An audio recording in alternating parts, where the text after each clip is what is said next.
Uma das coisas de que eu tenho realmente saudade é dos meus tempos da instrução primária. A minha professora obrigava-nos a saber uma série de coisas. É claro que eram as serras, eram as estradas, eram as cidades e eram os arquipélagos. E já uma vez lhes disse que eu aprendi, tinha 8 ou 9 anos e nunca mais me esqueci. 9 ilhas para os Açores, Grupo Ocidental, Grupo Central, Grupo Oriental. Ora bem, ela também obrigava a aprender Arquipélago da Madeira e depois dizia Madeira e Porto Santo. E eu, naquela minha ingenuidade infantil, achava, mas que raio de arquipélago? Então, arqui é muito. Madeira e Porto Santo é 2. 2 não é muito. E eu achava, aquilo não é um arquipélago, é Madeira e Porto Santo. É um par. Um par não é um grande conjunto. Isto que estão agora a ver, eu estou aqui a falar-lhes no Parque Natural da Madeira. Esta ilha não é a Ilha da Madeira, nem é a Ilha de Porto Santo. E acreditem que é uma linda ilha. E se olharem bem ao fundo, está lá outra. Esta aqui é a Deserta Grande, a outra é o Bugio. E para aquele lado ainda há uma terceira, essa não sei se é a ilha, se é Rochedo, mas temos pelo menos 4 ilhas. O Bugio, a Deserta Grande, a Madeira, Porto Santo. E 4 sim, 4 já faz um arquipélago. Então porquê que a minha professora me não falou na Deserta Grande nem no Bugio? Em Portugal costuma dizer-se as desertas. Sim, as desertas. Porque como são 2, a maior deu nome à mais pequena, é sempre o resultado das minorias. As minorias acabam sempre por perder a identidade. Mas a Deserta Grande tem história. E eu vim aqui exatamente para lhes falar da história da Deserta Grande.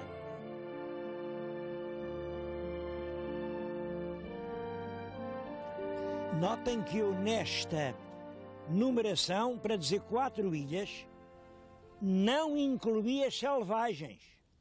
Porque aqui do arquipélago da Madeira fazem parte as 3 selvagens.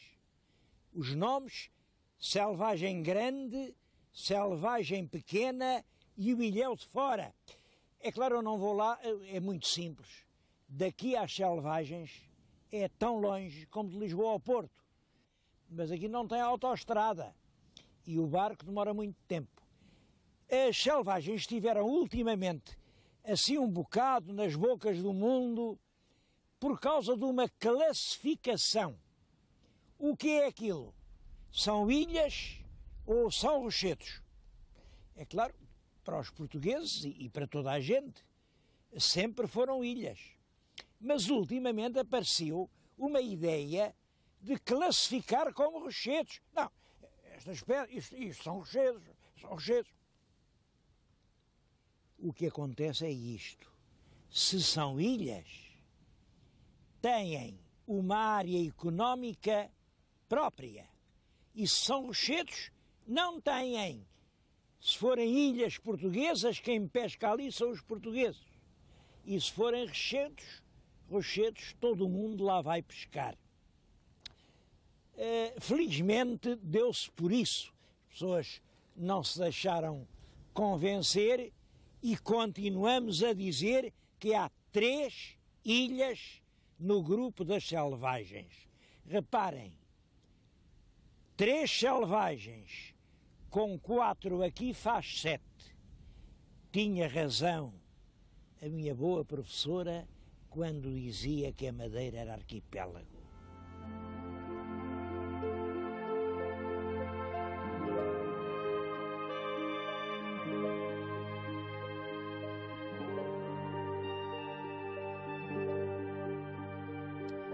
Mas eu vim às desertas não foi só para contar as ilhas do arquipélago, foi principalmente para evocar o que foi a história da Ilha da Madeira.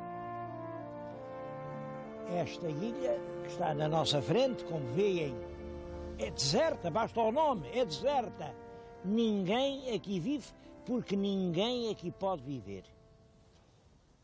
Quando os primeiros homens chegaram, isto tinha uma vegetação intensa, exatamente como a Madeira, e o Zarco mandou deitar aqui gado. A fonte diz gado miúdo e gado grosso, naturalmente vacas e cabras. As cabras ainda lá estão em cima, ainda lá cabras, é claro, cabras bravas, no alto desta serra. O que aconteceu é que desde 1430 ou 40 ou 50 para cá, as cabras tiveram mais de 500 anos para roer tudo. Comeram tudo quanto havia para comer na ilha. Hoje, aqui, são as árvores que existem, são relíquias. Eu tenho aqui algumas, aqui bem perto de nós, está este zambujeiro. O zambujeiro é o Oliveira Brava. As cabras só lá não chegaram, porque está num terreno tão inclinado que nem as cabras lá foram.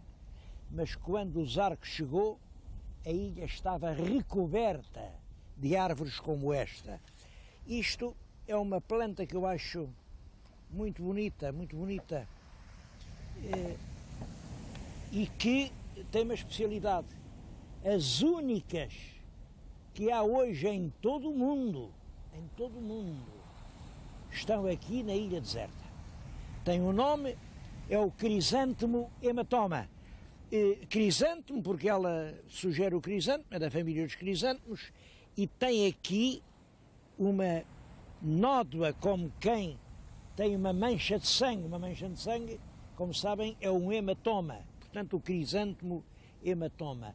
Quem os quiser ver tem que vir à Grande Deserta. Isto é um animal característico, é a cagarra. Aqui há alguns, mas então nas selvagens de que lhes falei há imensas. E finalmente, o meu predileto lobo, o lobo marinho. O lobo marinho, como vê, é uma espécie de foca. Está aqui o lobo marinho. Porquê é que eu digo predileto? Quando o navegador do infante Dom Henrique, João Gonçalves, chegou e tentou arranjar abrigo assim entre grandes rochedos, os lobos, estes bichos, eram tantos, que ele disse: aqui está a terra de que eu sou dono, uma câmara de lobos. E mataram quantos puderam, e de então para cá, 500 anos a fio, a gente tem morto todos os lobos marinhos que pode. Qual é o resultado? Olha, o resultado é este. Os últimos sobreviventes encontram-se aqui no Parque Natural das Ilhas Desertas. Já não são muitos, são entre 12 e 16, reparem, pouco mais que uma dúzia. São uma das grandes espécies animais ameaçadas pela rápida extinção. É para isso que o parque existe, é para os não deixar extinguir.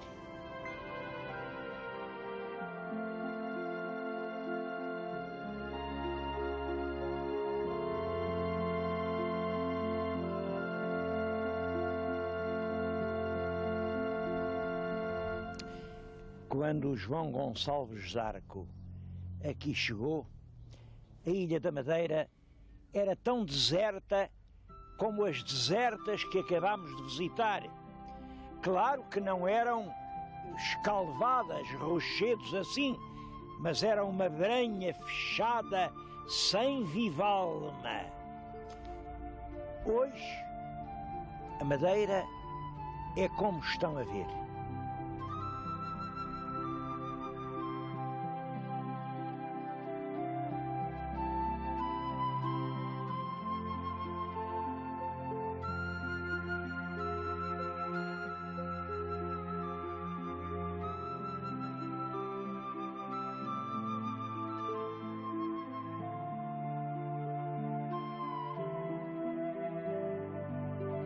Essa transformação da floresta virgem que inspirava pavor aos mariantes que passavam ao longe, num jardim que agora atrai gente de todo o mundo, foi realmente uma obra colossal que sucessivas gerações de portugueses realizaram em, aliás, relativamente pouco tempo.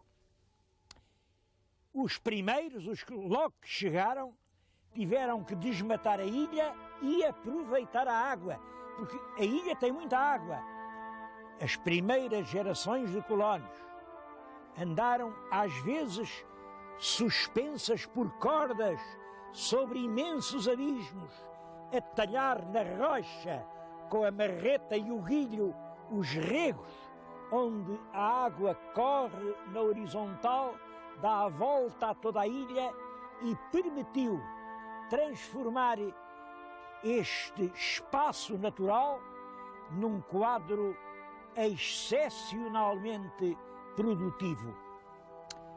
Ao mesmo tempo que aproveitavam a água, aproveitavam a terra, iam buscá-lo às covas entre os penedos e traziam-no ao colo, como se fossem crianças, ou à cabeça em grandes cestos, e faziam muralhas de pedra e ali punham toda a terra que tinham aproveitado. É isso que se chama o poio.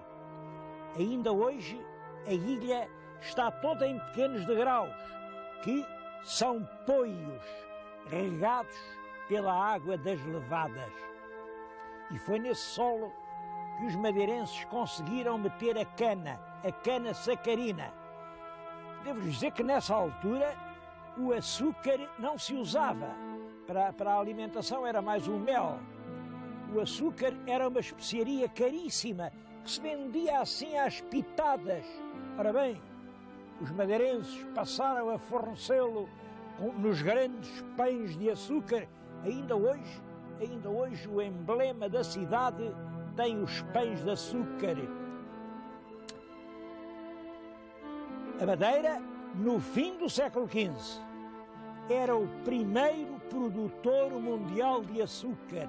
E isso fez dela uma terra riquíssima.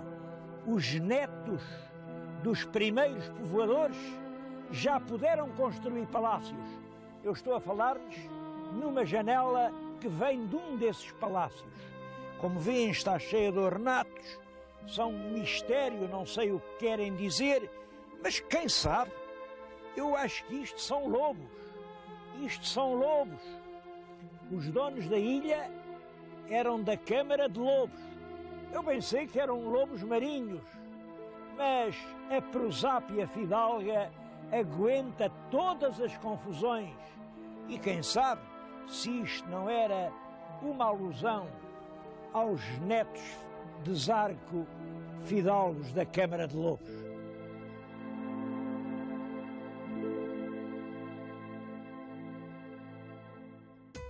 O Funchal é hoje um dos mais extraordinários êxitos do turismo português.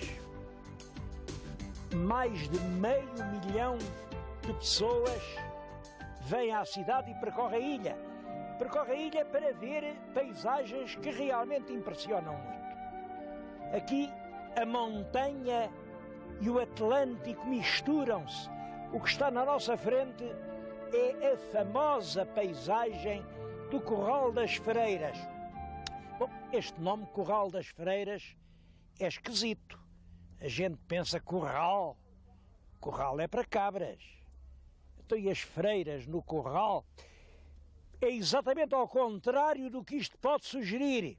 Isto é um elogio à virtude das freirinhas de Santa Clara, que nos séculos XVI e XVII, quando a ilha estava constantemente a atrair os assaltos dos corsários franceses, elas não queriam que os franceses as vissem. E então vinham pelos caminhos da serra e vinham se instalar aqui. É o famoso Curral das Freiras, uma das paisagens mais famosas da Madeira.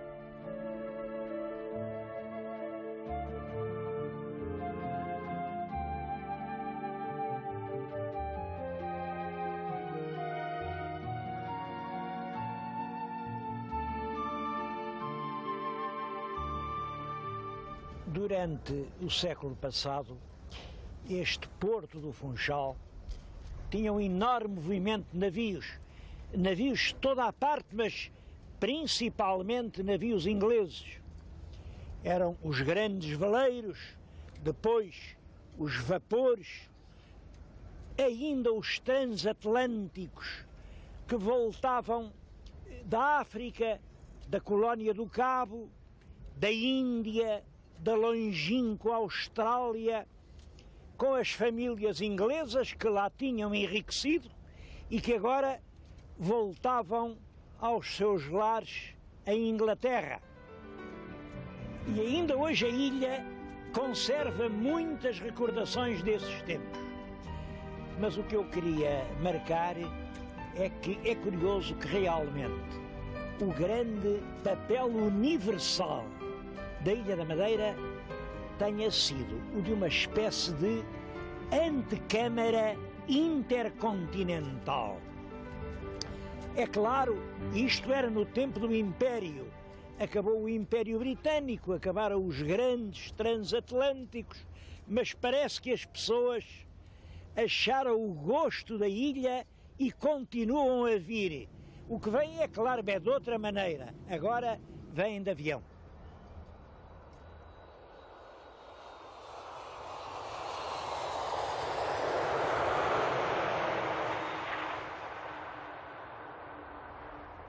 Isto é curioso. Quando o grande porto artificial do Funchal ficou completo, acabou o tempo dos navios. E como disse, os turistas continuam a querer vir, mas querem vir de avião. E isto podia ter constituído um estrangulamento para o turismo madeirense. Porque, como sabem, o avião para aterrar precisa de uma pista. No tempo do Gago Coutinho e Sacadura Cabral, aqueles aviõezinhos aterravam num campo de futebol, 200 metros chegavam. Bom, mas agora não, agora não. E nesta ilha, que são tudo montanhas de rochedos alcantiladas, cortadas por ravinas profundas, onde é que se vão achar 2 ou 3 quilómetros para fazer uma pista onde todos, mas todos os aviões do mundo possam aterrar? Eu acho que isto tinha desanimado qualquer pessoa. Claro que aqui, então, nestas montanhas, como é que a gente vai fazer um aeroporto internacional? Os madeirenses não desanimaram. Eles aqui, assim, horizontal, lisinho, só têm o Atlântico, pois estão a fazer a pista sobre o Atlântico.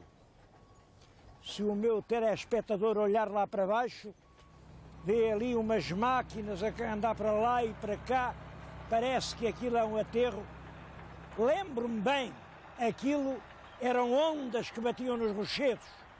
Tudo aquilo foi aterrado, vai continuar a sê-lo, e em 1999 a cidade do Funchal vai dispor de uma pista com perto de 3 quilómetros.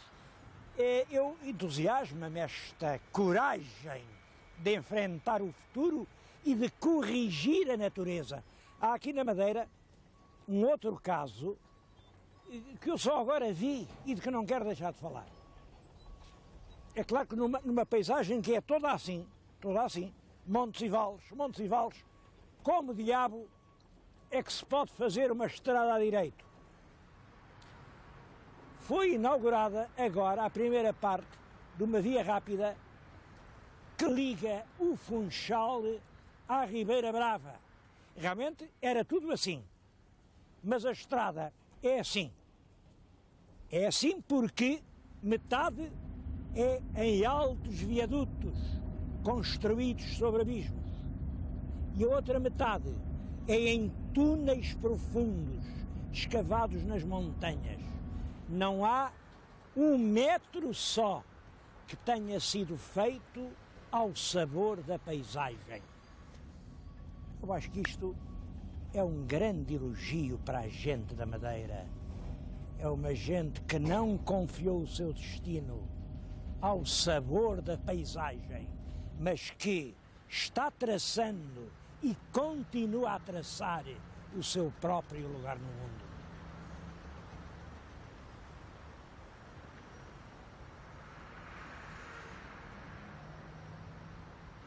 Não é por isso difícil augurar um grande futuro para o turismo na Ilha da Madeira. Aliás, foi sempre uma ilha de prestígio. Logo, pouco depois da descoberta, era a Ilha das Bem-aventuranças, a Ilha do Ouro Branco, do Açúcar. No século XVIII puseram um nome bonito, a Pérola do Atlântico. Mas eu queria acabar com uma citação de Camões. Sabem que Camões não costumava falar barato.